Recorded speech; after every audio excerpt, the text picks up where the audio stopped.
Hello friends, बहुत बहुत स्वागत है आपका परफेक्ट आईटी सॉल्यूशन चैनल पे। और मैं हूं आपका दोस्त आकाश। दोस्तों, आज के सेशन में हम लोग देखने वाले फॉर्म टैग के एट्रीब्यूट। तो फॉर्म टैग के दो एट्रीब्यूट होते हैं, तो वो कौन कौन से एट्रीब्यूट हैं, और हमें देखना है इनपुट फील्ड के और कुछ एट्रीब्यूट। तो दोस्तों, आज हम एट्रीब्यूट के बारे में बात करें। दोस्तों, फॉर्म टैग के भीतर दो तरीके के एट्रीब्यूट होते हैं, एक होता है एक्शन और दूसरा होता है मेथड। एक्शन यानी क्या है कि अगर कोई डेटा को आपको एक लोकेशन से सेकंड लोकेशन पे ट्रांसफर करना है, तो आप एक्शन एट्रीब्यूट का यूज करते हैं। और अगर आपको जो डेटा ट्रांसफर करना है, डेटा ट्रांसफर करने के लिए हम एच का इस्तेमाल करते हैं। लेकिन ये जो एच होता है वो दो तरीके से डेटा शेयर करता है, एक यूआरएल के भीतर शो करके और दूसरा हिडन तरीके से। तो अब ये जो मेथड एट्रीब्यूट है, एक्शन एट्रीब्यूट है, इसका हम प्रैक्टिकल एग्जांपल देखते हैं। सो गाइज, यहाँ पे हम चलते, ये हमारा क्या है, तो ये यहाँ पे हमने ये लास्ट टाइम हम लोगों ने फॉर्म टैग देखा था। अब फॉर्म टैग के भीतर हमने इनपुट फील्ड देखे थे। लेकिन जब भी हम कोई बटन पे यहाँ पे सॉरी, जैसे कि हम इस पेज को रन करते हैं, यहाँ पर ओके रिफ्रेश करते हैं और यहाँ पे सबमिट करते हैं, तो सी ये कहीं और जा नहीं रहा है। क्यों नहीं जा रहा है? क्योंकि हम लोगों ने उसे लोकेशन सेट नहीं किया है। हमें जो यहाँ से डेटा सेंड करना है वो कहाँ पे सेंड करना है। तो सबसे पहले तो हमें क्या करना है, यहाँ पे एक्शन एट्रीब्यूट का यूज कर लेना है। सो हियर जस्ट मैं मेंशन करा देता हूँ एक्शन एट्रीब्यूट। और यहाँ पर मेंशन करा दीजिए आप इंटरनल, मतलब मैं इंटरनल डॉट एच के पेज के ऊपर जाना चाहता हूँ, तो मैंने इस पेज का लोकेशन दे दिया। अब मैं जैसे ही रिफ्रेश करता हूँ, तो यहाँ पे रिफ्रेश करने के बाद ये जो डेटा होगा ये कहाँ पे जाएगा, उस पेज के ऊपर सीधी सी यहाँ पे आ रहा है। लेकिन यहाँ पे मुझे कोई डेटा दिखाई नहीं दे रहा है, क्योंकि फॉर्म टैग के भीतर अगर आप कोई मेथड नहीं यूज कर रहे हो तो बाय डिफॉल्ट वो गेट मेथड को, मतलब गेट मेथड होता है। जैसे आप फॉर्म टैग यहाँ पे यूज कर लेते हो और यहाँ पे अगर कोई मेथड एट्रीब्यूट नहीं ले रहे हो, तो गेट मेथड के द्वारा डेटा को क्या करता है, ट्रांसफर करता है। तो मैं यहाँ पे गेट में, लेकिन हमें जो डेटा यहाँ से भेजना है दूसरी लोकेशन के ऊपर, वो डेटा भेजने के लिए मुझे कोई उन्हें एक नेम देना पड़ेगा। तो वहां पे उस नाम से वो डेटा क्या कर सके, हम कलेक्ट कर सके। तो आपको क्या करना है, जो जो फील्ड आपने लिखी हुई है हर फील्ड में हमें एक एट्रीब्यूट देना है, नेम एट्रीब्यूट। सो यहाँ पे जैसे कि मैं नेम एट्रीब्यूट ले रहा हूँ और इसके भीतर मैं नेम नाम से डेटा कलेक्ट करना चाहता हूँ, तो यहाँ पे मैं नेम एट्रीब्यूट दे देता हूँ। अब सबसे पहले मैं यहाँ पे आता हूँ और रिफ्रेश करता हूँ। दोस्तों देख लीजिए, मैं यहाँ पे मेंशन करा देता हूँ आकाश, ओके, और जाधव, यहाँ पे आकाश जाधव, और यहाँ पे मेंशन करा देता हूँ akash@gmail.com, ओके, gmail.com, इस तरीके से। अब मैं सबमिट बटन पर क्लिक कर रहा हूँ, सी यहाँ पे एक ही डेटा जा रहा है, जो जिसके भीतर हमने नेम एट्रीब्यूट लिया, आकाश यादव। ईमेल नहीं शो हो रहा है, क्योंकि हमने ईमेल के भीतर नेम एट्रीब्यूट यूज नहीं किया।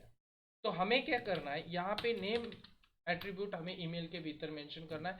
कोई भी वैल्यू दीजिए आप, मैंने ये जैसे ईमेल दिया, आप कुछ भी दे दीजिए, ईमेल दे दीजिए, कुछ भी दीजिए। लेकिन कुछ ना कुछ यहाँ पे वैल्यू आपको देना पड़ेगा। यहाँ पे आप एफ नेम देना चाहते हो, एफ नेम दे दीजिए।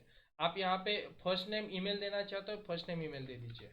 अब यहाँ पे आते हैं, फिर से मैं यहाँ पे रिफ्रेश करता हूँ, सी बैक आते हैं, और मैं यहाँ पे फिर से टाइप कर लेता हूँ, जैसे यहाँ पे आकाश जादव, और यहाँ पे मैं मेल आईडी ले लेता हूँ लाइक दिस। अब मैं इसे साइन अप बटन पर क्लिक करता हूँ, सी दोनों चीजें मुझे यहाँ पे दिख, यानी कि अगर मुझे डेटा ट्रांसफर करना है तो किस तरीके से करना है, इस तरीके से, मतलब नेम एट्रीब्यूट के द्वारा। लेकिन दोस्तों, ये जो डेटा जा रहा है ये डेटा यूआरएल में शो होके जा रहा है, तो हमें यूआरएल के भीतर डेटा डिस्प्ले नहीं करना है, क्योंकि ये सिक्योर नहीं है। अगर आपको लगता है कि मुझे ये हिडन तरीके से जाए, यानी सिक्योर फॉर्मेट में डेटा जाए, तब आपको फॉर्म टैग के भीतर एक एट्रीब्यूट लेना है, कौन सा, मेथड, और इसके भीतर आपको वैल्यू मेंशन कर देनी है पोस्ट। अब बाय डिफॉल्ट जो होता है वो होता है गेट, लेकिन अब जो हम दे रहे हैं ये दे रहे हैं हम पोस्ट। तो सबसे पहले मैं यहाँ पे रिफ्रेश कर लेता हूँ, और अब मैं यहाँ पे टाइप करता हूँ, ठीक है। सो यहाँ पे मैं मेंशन कर देता हूँ आकाश, और यहाँ पर मैं मेल आईडी मेंशन करा देता हूँ। लेकिन देखिए, जैसे मैं सबमिट बटन पर क्लिक करूंगा डेटा तो जाएगा, लेकिन यहाँ पे डिस्प्ले नहीं होगा सीधे। और हाँ सॉरी, ये हमें क्या मांग रहा है, करेक्ट मेल आईडी मांग रहा है, क्योंकि हमने वहाँ पे ईमेल फील्ड दिया हुआ है। सो email@gmail.com, आप कुछ भी दे दीजिए जैसे, लेकिन स्ट्रक्चर सही होना चाहिए।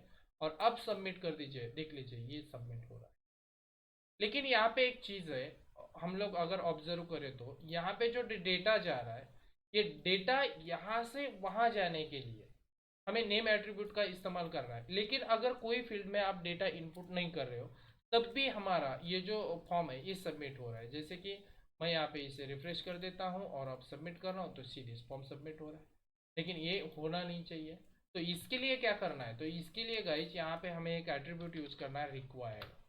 सो रिक्वायर्ड यानी क्या, वो कंपल्शन हो गया। अगर अब मैं यहाँ पे इस फील्ड को एम्प्टी छोड़ता हूँ और सबमिट कर रहा हूँ, सॉरी इसको रिफ्रेश करते हैं और रिफ्रेश करने के बाद सबमिट करते हैं, सीरीज वो बोल रहा है please fill out this field. अगर यहाँ पे मैं सेकंड फील्ड में और अब मैं यहाँ पे फर्स्ट में मेंशन कर रहा हूँ और सेकंड में नहीं कर रहा हूँ तो ये सबमिट हो जाएगा, देख लीजिए। क्योंकि हमने वहाँ पे कोई ये कंस्ट्रेंट नहीं लगाया, मतलब यहाँ पे हम यहाँ पे भी हमें क्या करना है, रिक्वायर्ड दे देना है। सो हर जगह पे आपको क्या करना है, रिक्वायर्ड देना है, तभी क्या होगा, ये आपका जो ये फील्ड होगी एक कंपल्शन होगी। यानी एक एट्रीब्यूट है नेम एट्रीब्यूट जो डेटा को यहाँ से वहाँ पे लेके जाएगा, और दूसरा एट्रीब्यूट हमारे पास में रिक्वायर्ड। सो रिक्वायर्ड, सो डेटा दो तरीके से ट्रांसफर होता है, एक पोस्ट मेथड से और गेट मेथड से। गेट मेथड का डिसएडवांटेज क्या है, तो गेट मेथड ऑलवेज डेटा को डिस्प्ले कराएगा यूआरएल के अंदर, पोस्ट मेथड डेटा को डिस्प्ले नहीं कराएगा। और get method limited data transfer करता है, पोस्ट मेथड यूज ऑफ, मतलब आपको जितना चाहे उतना डेटा आप पोस्ट मेथड से ट्रांसफर करा सकते हो। सो दोस्तों आज के सेशन में इतना ही, नेक्स्ट पार्ट हम आगे के सेशन में देखेंगे। सो आई होप गाइज ये वीडियो आपको काफ़ी पसंद आया होगा। अगर वीडियो आपको पसंद आया तो इस वीडियो को लाइक करें और अपने दोस्तों के साथ शेयर करें।